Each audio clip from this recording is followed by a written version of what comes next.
मोहिनी अट्टमला त्यांनी विश्वमंचाचा गौरव बनवले. श्रीमती कलामंडलम विमला मेनन, पद्मश्री 2026. जिथे भगवान विष्णू वास करतात त्या क्षीरसागराप्रमाणे कला अनंत आहे.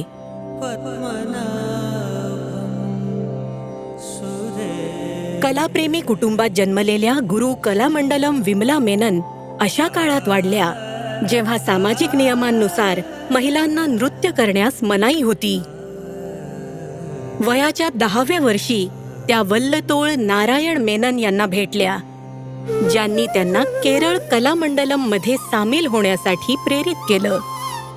सामाजिक बंधनं तोडून त्यांनी केरळ कलामंडलम मध्ये प्रशिक्षण घेण्यास सुरुवात केली आणि तिथूनच त्यांच्या मनात नृत्यकलेबद्दल आयुष्यभराचं प्रेम निर्माण झालं. मोहिनी अट्टम हेच त्यांचं जग होतं, पण त्यांचा प्रवास पुढेही चालू राहिला. त्यांनी भरतनाट्यमचं प्रशिक्षण घेतलं, कुचिपुडी शिकल्या आणि ते केरळला नेलं. लवकरच गुरु कलामंडलम विमला मेनन यांनी केरळ नाट्य अकादमीची स्थापना केली आणि मोहिनी अट्टम सुधारणेचं नेतृत्व केलं.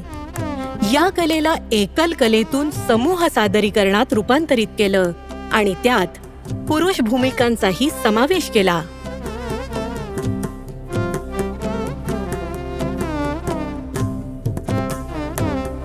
कुटुंबाच्या बळावर हा वारसा त्यांच्या मुली आणि नातींच्या माध्यमातून पुढे सुरू आहे.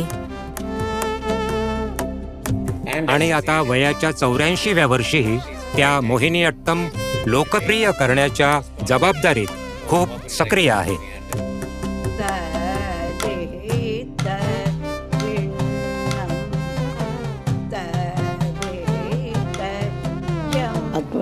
जेव्हा मी भगवान पद्मनाभावर नृत्य दिग्दर्शन केले तेव्हा मला प्रचंड आनंद आणि खोल समाधानासह मोठी ओळख मिळाली. आणि हा प्रकाश 10,000हून अधिक शिष्यांनी पुढे नेला. आज आपण जे मोहिनी अट्टमचे पोशाख आणि दागिने पाहतो ते माझ्या आई कलामंडलम विमला मेनन यांनी डिझाईन केले होते. त्यांनी मोहिनी अट्टम मध्ये केरळची पारंपरिक वाद्य जोडली. 7 दशकांमध्ये त्यांच्या कलेने मोहिनी अट्टम रंगतदार करून ते शाश्वत वैभवाच्या शिखरावर पोहोचवलं. श्रीमती कलामंडलम विमला मेनन, पद्मश्री 2026.